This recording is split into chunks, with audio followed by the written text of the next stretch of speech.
Hey, everybody, and welcome back to another episode of 123 CMMC. My name is Dana Mantilia. I will be your host, and we have Carl Bickmore back again. Hello, Carl. How are you? I'm well, thanks, Dana. How are you? Very good, very good. So we have an interesting topic today. We are going to talk about how does application control address CMMC risk protection requirement? Sounds great. That's a good Mm-hmm. topic, hot Yeah. topic, in my opinion. Okay. So our first question is, what is the CMMC requirement for protection from malicious code at appropriate locations within your IT environment?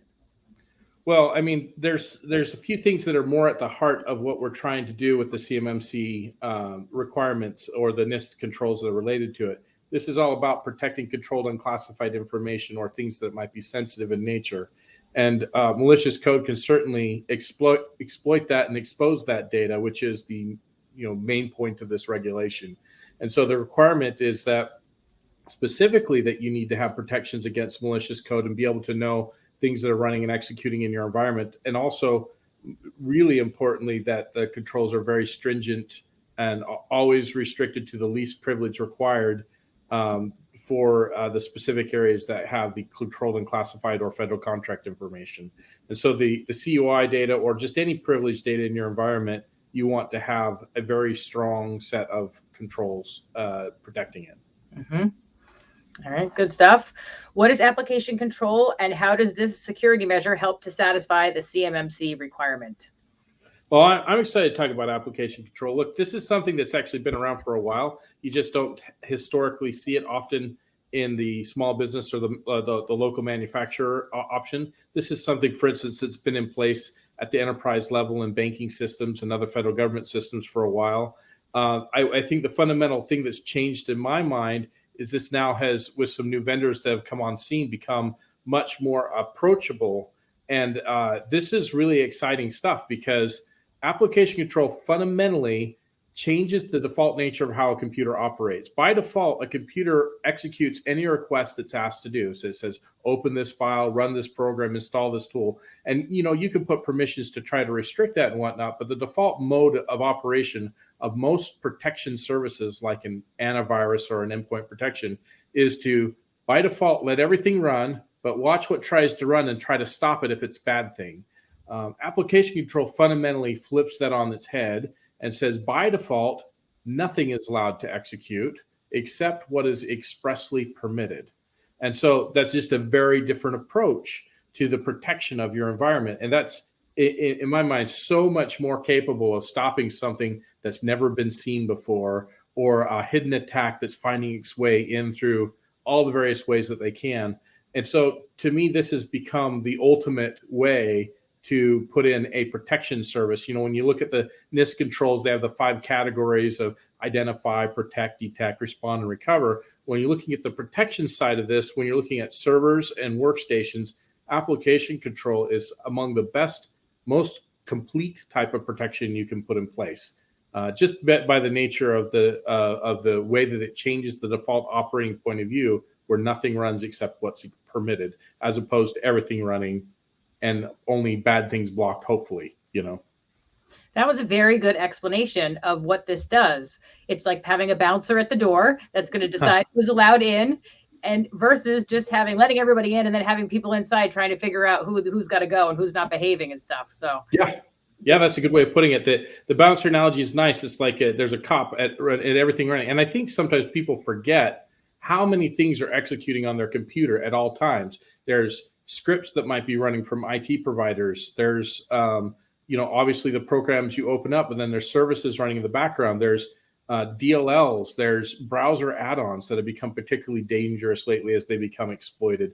All those things are blocked by default if application control is implemented, and then you simply allow the ones that you know for sure are good and only the version that's good. Like if an update comes out, it needs to be reevaluated and given permission.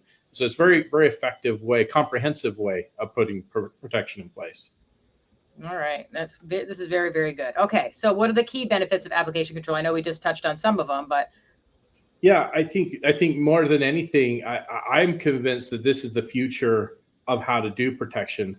I think that the dynamic of endpoint protection is helpful. It can recognize certain behaviors that are going. And I'm not ready to say that we don't need endpoint protection anymore, but to be perfectly frank, this is a much more comprehensive way of doing the protection side of things. Now, it's not a detection tool, but from a protection standpoint, it's comprehensive. There are things that just won't run. So, if a ransomware, piece of code finds its way into your network and it tries to execute, even if it's not caught by your endpoint protection, the application control would stop it from running, which is great. Yeah, definitely.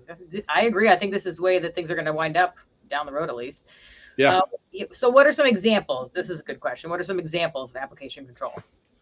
Well, so application control can be pretty comprehensive. And like I said, there's some new vendors in the space now that we're pretty excited about to be able to provide to our clients and to provide management around. But ultimately, the biggest thing is you need to create policies and profiles for your customers to know which things are allowed and which things are not. And so it's about choosing what programs can run, what scripts can run.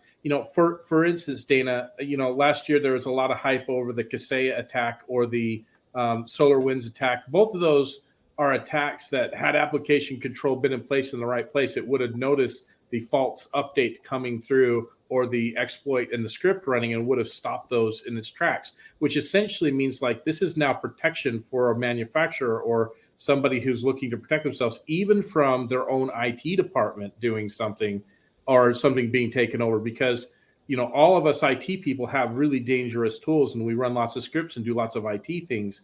And if we don't have all of those scripts clearly defined and allowed, they can't run. They're not under permission. So this is protection against your IT provider's tools, even, which I think is excellent, because to me that's the new channel that is being attacked, is get to the IT provider, get to their tools, and then you can own the environment and it won't be caught by any endpoint protection, and you can blow out the backup and do all sorts of crazy things. But even this application control is going to stop that from happening. So it's a really nice way to protect yourself from bad IT actors or bad IT tools or just overtaken IT tools. It's a great way to protect which scripts can run, which web browser extensions, and which ultimately programs you can execute on a computer. Mm-hmm. All right. So what type of reporting is associated with application control? Well, so the reporting functionality is pretty straightforward. You're going to get a list so you can have kind of proof of everything that has run on a computer at all the levels with all the various components I've been talking about. So this could be really great from a forensic standpoint, or just really great from a proof of what has been run on a system. And the other things you can really kind of set up different profiles to match and monitor. So maybe certain systems have access to CUI and they have a different profile, while other systems don't, but you still want to control and administer them with application control. And you can report on the different configurations and the different programs that have been executing. It can be a great way to see what's really being tried to happen in your network. It also can be a great way for you to have a log of when something was approved. So you can get some change control reporting out of it as well, because if something new that's not permitted is looking to be added, the change control system would record it in the application control utility, so you'd know and document who changed it and for what purpose. And is this required for CMMC? Well, yes, change control is required. I don't know that specifically application control itself is, but this controls many of the controls. So it's more of a tool for many of the existing requirements. So this is a approach that I think does several controls in one solution for you. So that's good. It's very helpful then. Yeah, indeed. It's really a shortcut way. And like I said, in my mind, it's the best way to do protection.